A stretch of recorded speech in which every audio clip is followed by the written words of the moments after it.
Everybody, welcome to this edition of It's Janice. That's with me, your host, Janice McLean Deloach.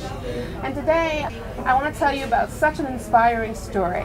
It is of a hometown hero and his prodigy, all from Maryland. So we're going to start. I want to introduce you to Mr. Ben Weber. Hello. Hi. And Montez King. Hello, everyone. So, Mr. Weber, let's start with you. Tell me a little bit about who you were and how you and Montez King met each other. Well, I was started off as a machine tool technology teacher at Bergen-Thaler Vocational High School, and then I wound up as being department head of the engineering department at Bergen-Thaler Vocational High School. And I met Montez as a ninth grader just coming into the school. Okay, so Montez, tell me a little bit about how you ended up in Mr. Weber's class and kind of as his protege. Tell me a little bit about that. Well, in the neighborhood, I was young, probably 13 years old, and I started to think about where I wanted my life to go, and it didn't seem like I was on the right path.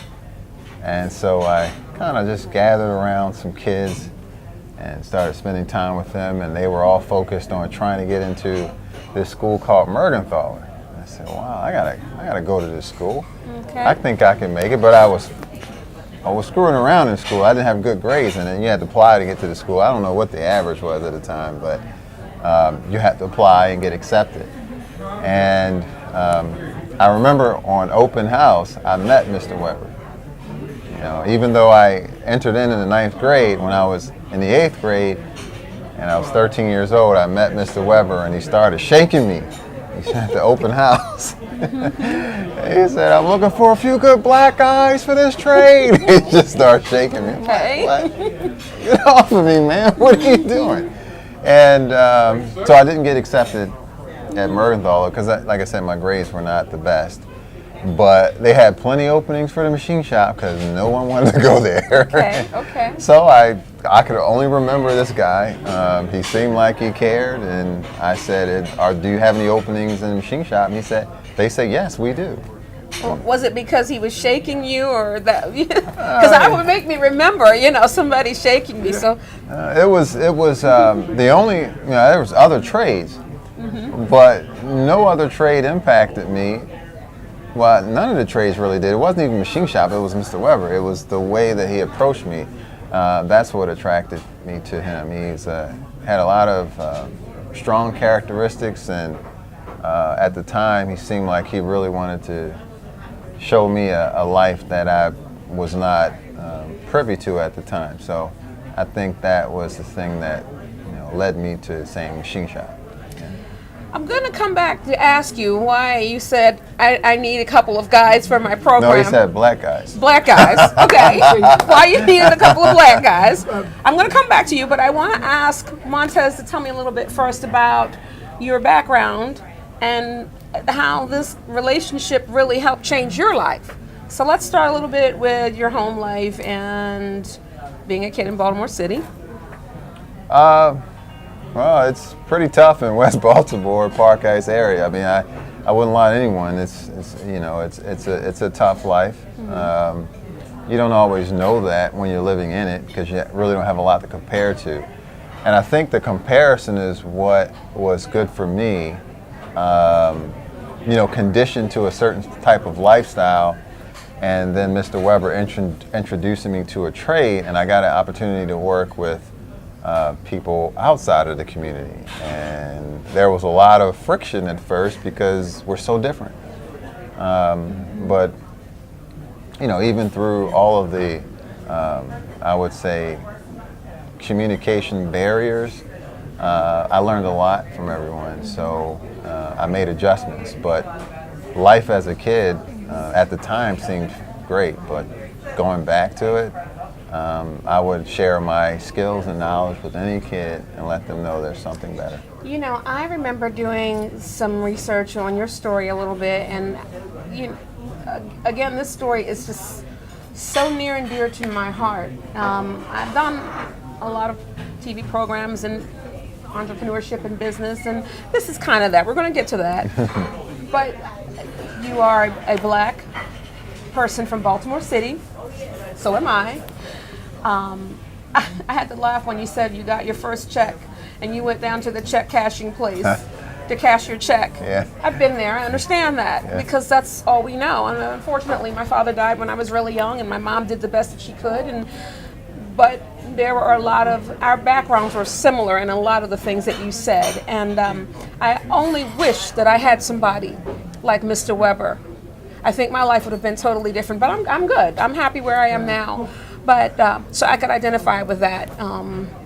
Tell me about why you needed black kids for your program. When I first went into teaching in Baltimore City, or even where at the trade I worked in, there was no blacks allowed in the machine tool trades back then. They were kept out.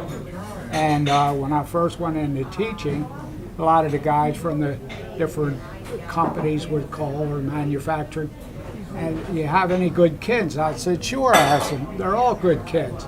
And one of them was truthful, said, well, listen, we don't want any blacks. And I said to him, why don't you want black kids? They said, well, they're too dumb. I said, what do you mean too dumb? And so he told me why they were too dumb. Wow. No one ever took the time to teach them the basics. And so when they went out for job interviews, they didn't know how to read a ruler, they didn't know how to read a micrometer, they didn't know how to read blueprints, they didn't know anything. And so I sat, that's what, my first year of teaching, I sat all the guys down and I told them the truth. I said, the black kids, I said, they're saying that you're too dumb and you can't do it. I get emotional because they could do it. It's just no one ever fooled with them. No one ever taught them anything. So we started from the very basics. The mathematics, learning to read a ruler. I made sure that they knew the decimal equivalent chart from top to bottom and go back again. They knew how to do that. And then we got into the actual work of the shop. They had projects to do.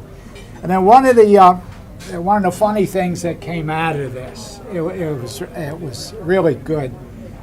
One of our projects, if he remembers, we made a sign bar. I remember. That was, and it had to be within plus or minus a couple thousands. Now the kids were doing this, they were making this, and when they went out on a job interview, we had changed things from when they went on a job interview, that kid took his sign bar with him. And he sat down with the one that was interviewing him from that company, and I got calls after that, like the same call I got before. We don't want any black kids. I got calls this time and said, what the heck you doing over there? And I said, why? I said, what's the matter now? He said, the kids from the Voc Tech centers are coming in here with crab mallets. He said, your kids are showing up with a sign bar. When he saw that sign bar, he knew that kid knew trigonometry. And that's how far that we advanced them. Yeah, and you are really a stickler for, what's the slogan? If you go to Mervo, you have to be what? You better be on time. You better be on time. You better be on time. Our kids were on time. When they went on a job interview, they had a tie, shirt and tie on, yes sir, no sir, and that sign bar sold them. Mm-hmm. You couldn't argue with that. In order to set it up, you had to know trigonometry. Mm-hmm. And you had girls that were in your program too. Yeah. Tell me about the girl that showed up. What was that story about? Well, we had, I can't remember what. How they were dressed, as far as the dress. Oh, yeah. That was back in the days when the girls, if you all remember, would come to school with see-throughs on. And we had a girl in the class later on, her and her husband owned a machine shop. She is a beautiful young lady, comes in, shows up in the class with a see-through on. I thought all the boys would wind up in the machines. You know? So anyway, I grabbed hold of her and said, "Girl, you're not walking in my program like that. You're not walking into my shop. You go home and you get yourself dressed, and then you come back here like you should." So that next day I get a letter, and before I opened it, I figured, "Oh boy, I'm gonna get blasted over this one," right? And surprisingly, the guardians, they were raising her. They said, "Mr. Weber, we want to thank you for what you did. We're glad that somebody has enough guts to stand up and tell these kids how to come to school properly." So, You've been doing that, it seems, for a long time, and so Montez seems to be one that you've taken a special liking to. I feel like that. You two both laugh. So what's that? What happened there? well, we kept in touch all these years. Yeah. I A lot of years. I was proud. As if You he should was, be proud of him. if he was my own son. Yeah. I know what he's accomplished because Yeah. when he worked for Ken Lee Machining, Yeah. and Ken Lee had you as plant manager, right? Engineering manager. And I know what he went through with those old machinists and him being a young black kid, and he did that, right? That showed he had a lot of guts and a lot of backbone, you know, instead of running in a corner to Right. picking up some kind of an attitude and all that. He's very likable. Oh, I thanks. agree. He's very likable. Yes, Yeah. and the people loved him. They, I got comments. Ken Lee didn't want to see him go. I mean, No, he kissed me on the lips one Yeah. time. Oh my God. We had a $2 million surplus one year. I said, Well, just no wonder. a thank you would be enough. So let's talk about your home life. So your mom and everybody in your family wanted you to focus on education, and you thought you were going into business administration. And what happened? Well, you know, my parents' generation was more, they call it asses and elbows. You know, they had to work very hard to make a better life for their kids, come from the South and work in Baltimore. Didn't have any education, but they wanted their kids to have education. But I wanted to take a different path. I wanted education, but I wanted a skill. I'm very pleased to say that I've either kept up or surpassed all of my cousins that have gone directly to college, and no debt. So I did it debt-free. Wow. All of my education and skill sets are debt-free. So let's talk a little bit about what you're doing today. So today I'm the executive director of NIMS, and Okay. we are a standards-based organization. Okay, and what is NIMS, if you don't mind? It used to stand for something, but now it just stands for NIMS. Okay, all so we actually we create practical experiences that reflect the manufacturing industry, and we use those experiences to measure individuals against what the job requirements of a company. So, for example, if you want to be a machinist, to demonstrate your skills, we can create that experience that validates whether you have them or not. And companies value that and knowing where their employees are and their skill sets. Okay. Yeah, So when you look at the landscape of the world today in terms of manufacturing, we off camera talked a little bit about people wanting to contribute as far as hiring people, but they're having a problem with that. yeah, in this trade, there's such a large gap between what the employers need and the skills and interests going into the trade.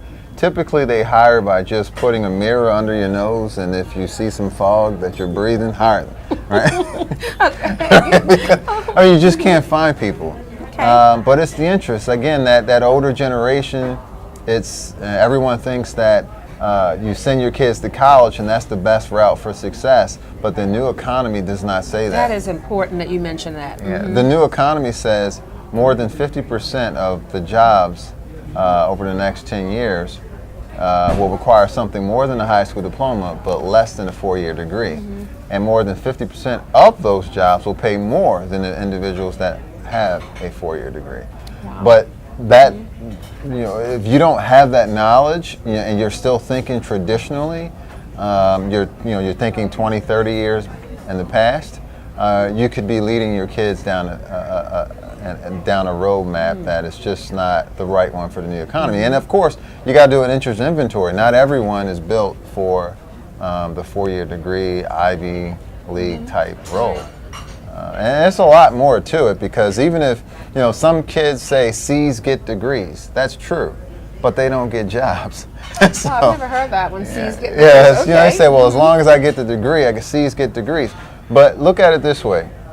If you go and you get your engineering degree, okay, you're not a true engineer, right? Your brain's not wired for that. Maybe you're a more touch, hands-on, you like to build things, you use some engineering best practices, but maybe you're not an engineer. But for the prestige, C's get degrees. Okay, so you got it. Now, if you get a job as an engineer and you're on the low end, let's just say you happen to get a job, right, you're being paid down here. But if your true skill sets show that you're the one that builds and you touch things and you put it together and you test it, your pay would be up here because you're at the top of your game. See, so it's not necessarily true the way the statistics show to say it's people that earn a 4-year degree will average more money than someone who doesn't. Okay. That is not true. It's there's a lot more to that. Mr. Weber, would you like to input something to that? It's come a long way, hasn't it? from the basics Yeah. that we taught. And that's where it started. A lot of it starts with the basics in education. And so if we put that together, and like they build on it themselves, it's not an easy thing to do. You have to do a lot of work yourself, and Okay. you have to believe in yourself and do it. He's had a lot of really great people leading him along the way too. I remember the human resources lady helped you, Oh, and yeah. he had Mr. Weber. But you've worked hard too. You even talked about being a machinist. It's not easy work. So No, but it's more like I say, the HR lady taught me about 401k, getting a bank account. Like I said, I would go to the liquor store. That's where I cash my checks. right. You put a big wad of cash in your pocket. You impress the ladies. Oh my gosh. And you put the big bills on top, little bills in the middle, or if you're going through a bad neighborhood, you reverse that. Oh my gosh. Okay. It really just depends. But some of the guys, I don't know if you call them prejudiced or not. They're just used to the way they talk. They weren't as friendly, weren't inviting, but I learned a lot from them. And I agree. And so I learned how to, purchase homes and make investments, things like that. So. Well, and I agree with you. And I want to go back to Mr. Weber. I want to hear about how some of your other students have turned out. But I agree with you. Sometimes we, as a minority, we have always heard I've heard the stories, oh, well, this one won't help me and that won't help me because of my skin color, but I'm not always sure that it's that. You're a testament to people that are helping everybody, regardless of skin color, and I think that's very important to share. Let's talk about... In our trade, it was, hey, you don't want to get rid of a good kid, you want to keep them, and I tell them, listen, there's more people out there that's willing to help you than there are that's Absolutely. going to hinder you. And then the other thing I tell them, look, if you have money in your pocket, you could go do anything.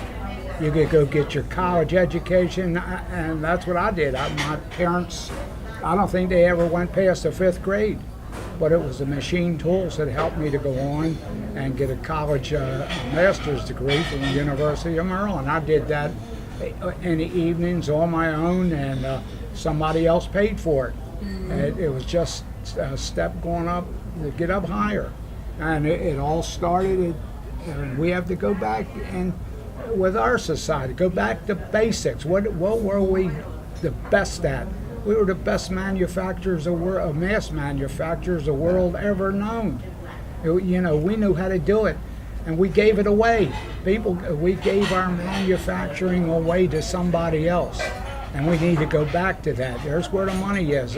And the kid, where Montez, well, how many houses have you owned since then? About 5. Yeah, about 5 houses. And I'm still working on my first one.